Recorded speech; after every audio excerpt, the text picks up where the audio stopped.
Let us bow our heads and pray for a moment. May the words of my mouth and the meditation of my heart be acceptable to you, O God, our rock and our salvation. May you speak to us, either through me or in spite of me, but speak to us your word in our hearts and our minds. Amen. Let's talk about the F word. They all laughed at Christopher Columbus when he said the world is round, and then promptly missed America on his first attempt. They all laughed at Edison when he tried to record sound. They all laughed at the Wright brothers when they said man could fly, and nearly killed himself trying to make it happen. Van Gogh, well, he was quite a guy. He couldn't sell his paintings, only one, and that was 4 months before he died. He flunked his entrance exam to seminary. He was fired by the church after an ill-fated attempt to do missionary work. And throughout his life, he seldom experienced anything but defeat. Today, if you want to buy Van Gogh, you will pay $100 million. He only sold one. They all laughed at Einstein. They said to him, "You're dumb." Well, he was actually expelled from school, and another teacher predicted that he would never amount to anything. What is the F word? Failure. Failure. You see, failure. If we look at failure, we look at the gallery of so-called failures. Failure didn't stop Van Gogh from painting, Einstein from theorizing, Michael Jordan from playing basketball. But in that gallery of failures, we find Joshua. And we read from the book of Joshua in our morning services. We're going through the book of Joshua. And we read about Joshua, well, at a very bad place in his life. Just one chapter earlier, it was Jericho. And I can just imagine Joshua strutting around with his head up high, his chest out, his shoulders back, and lifting a toast to Jericho. I mean, just a few of them storm Jericho, or they just wander all around the place, and then they shout and make a huge sound, and Jericho's walls fell in, and they walked in, they conquered Jericho. So Joshua, well done, good job. A few days later, Ai was the next city in front of them. So they had a war room, they had a meeting, they do what every church does. When there's anything that has to be done, we have a committee and we have a meeting. So they also had a meeting. And they said, well, we're doing our estimate, we analyzed the situation, we only need 3,000 men, and we'll go by breakfast and we'll have it done by lunch. And we will have Ai conquered. Well, so they decided. By breakfast, 3,000 men went out and they tried to conquer Ai, the city. But to their surprise, lunch came. Lunch went, nothing happened. They went back defeated. They never expected the people of Ai to fight back. You see, Now we find Joshua, along with his whole army and his generals and people of courage, or what they had courage before. Well, we find them defeated. Failures. They had failed big time. Failures. What is it about failure that the Bible teaches us today? That's the F word. You see, we don't really like talking about failing. We like talking about success.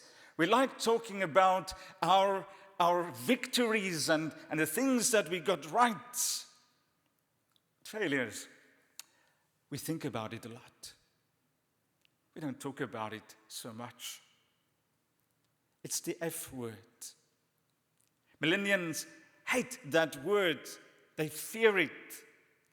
Christians, we don't talk about it that much. 3 things about failing. The first is the reality, the fact of failing. What is failing? What is your definition of the word failure? For some people, it's a mistake of any kind. For other people, it is missing a set goal. For others still, it's a constant state of being. A way of thinking about yourself.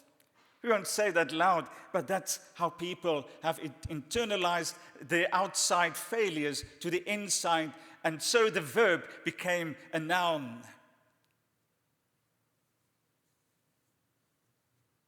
Maybe you can associate with what I'm saying today. And you say, well, yeah, I've done that so many times. I failed a lot.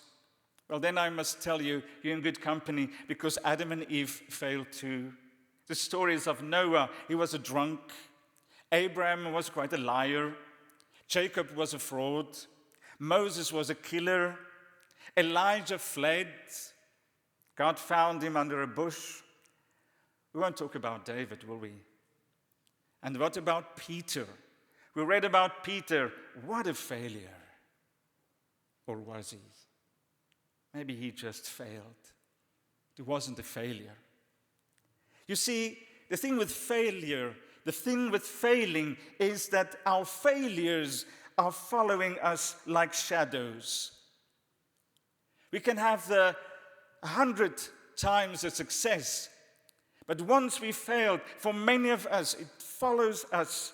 Our failures follow us like bad odors. It permeates the fabrics of our lives and follows wherever we go. We remember our failures, and sometimes we even learn to celebrate them in our daily talk by saying, I'm not good enough. I'm just not made for that. Failures get amplified when we lose our job, when there's a relationship failure, when we fail a test, when we make a mistake, when we didn't get a promotion. Then all these spooks, these ghosts of failures, these shadows of failures haunt us. And that brings us to the second point. We fear failures. Failure. When there's failure, we either run from it or we freeze. Failures, for many people, when they failed, they go drink themselves in a state. And then the next day, the failures are back. Failures are champion swimmers. We try to bury them, but somehow they are alive and you get them coming up like zombies. Or we freeze when we fail and we say, I can't do it. I'm just going to stay here. That's the easiest. So have you ever avoided something because you were afraid to fail? I have. But what if there is another side to failure? What if there's a different side to failure? You see, we are schooled in success. We are driven to success. We want success. We want not to fail. But what if we need to fail? What if failures are part of life? We're not schooled for failures, but maybe we should be schooled in the art of failing. You see, the crisis of failures can destroy us or transform us. The art of failure is that art that we have to learn. It can either destroy us totally, but oh my, it can also transform us. J.R. Briggs said the following. He said, failure will define us, refine us, or redefine us. It will never lead us the same. Failure will define us, refine us, or redefine us, but it will never leave us the same. So what is the difference? What is the third way? How can we not let go of a failure? How can we take failures and make that our stepping stones and not the abyss to fall in? And this is where Joshua comes in. We see a Joshua there. He's in a cesspool of failure. He had all these successes before, these victories. There was Jordan, there was Jericho, and now Joshua is down on his face. And he is surrounded by people down on their faces, on the ground. And they had their clothes torn, and there's ash on their heads, and they're moaning and they're groaning, and they bemoan their loss. Poor Joshua. And then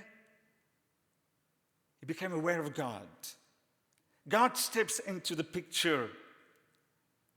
And maybe Joshua expected God to say, oh, shame, Joshua. Oh, Joshua, that's life. Life is hard. Joshua, sometimes you fail, sometimes you win, sometimes you lose. Maybe he's expected from God pity. Oh, shame, Joshua. But God didn't do that.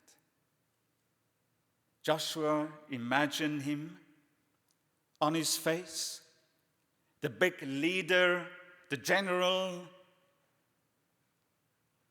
And God said to him, get up. Get up. What are you doing on your face? That's what God asks you and me. You see, Joshua, he internalized his act of failure. He internalized it and said, I'm a failure. Sometimes God comes alongside us, and sometimes God hugs us. Sometimes God puts his arm around us and says, I understand. And sometimes God gets us by our ears and he plucks us up and says, get up. It's not time to be on your face. Get up. That's God's counsel for failure. You see, when we're down on our face, it's a very safe place. It's a very nice place to have our pity party, the ach shame party. To say, oh, I'm a failure. Oh, I'm so bad. Oh, life has overcome me. My eye has overwhelmed me. Then we cry out to God, and we expect God to soothe us, and sometimes God doesn't soothe us. Sometimes God just takes us by our hair and pluck us up and say, get up. Isn't that a bit harsh? No, that's what Joshua needed. Sometimes we need that. Sometimes it is so It is so comfortable in this little petty place of, oh, we are the victims. And God had to remind Joshua, no, you are not the victim, you are the victor, act as one. You have to go back. It's not that he got Joshua up just for getting up. Joshua had to go back.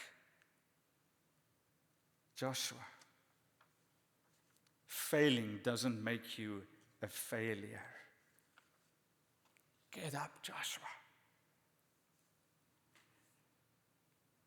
I want to close with an illustration. In 1991, the University of Arizona created a wonderful, very successful $21 million failure. They created what was known as Biosphere 2. They had 8 scientists along with plant life, animal life, and they lived in this biosphere to experiment with the possibility of life on another planet. It was a great failure. It didn't work. And one thing that was mesmerizing everyone was the fact that the trees that they planted in that place, all of them just fell over. I couldn't understand what on earth was going on with the trees. After a long time, they discovered that trees need exposure to stress in order to grow deep roots. Trees need wind. Trees need the elements. Trees need sun. Trees need the stress that nature gives it. And that's what I think we need to learn. Failing is not the end of the world. Failing is not the end of the road. I think there's another thing that we need to learn. If we look at this scene in front of us, Joshua and the people, the Bible says that their hearts melted. They were defeated. If I look at our circumstances now, we walk outside, we go everywhere, we are afraid. There's a virus going around, and it's not getting that better. And we don't really know what to do about it. And I think many people feel defeated. What have we done wrong? We thought it's just a virus, and now it's an epidemic. How shall we react? And also in this, God says to us, get up. Get up. Tomorrow will come. There is hope. This will also pass. But get up and do what you can do. Get up. Don't fear.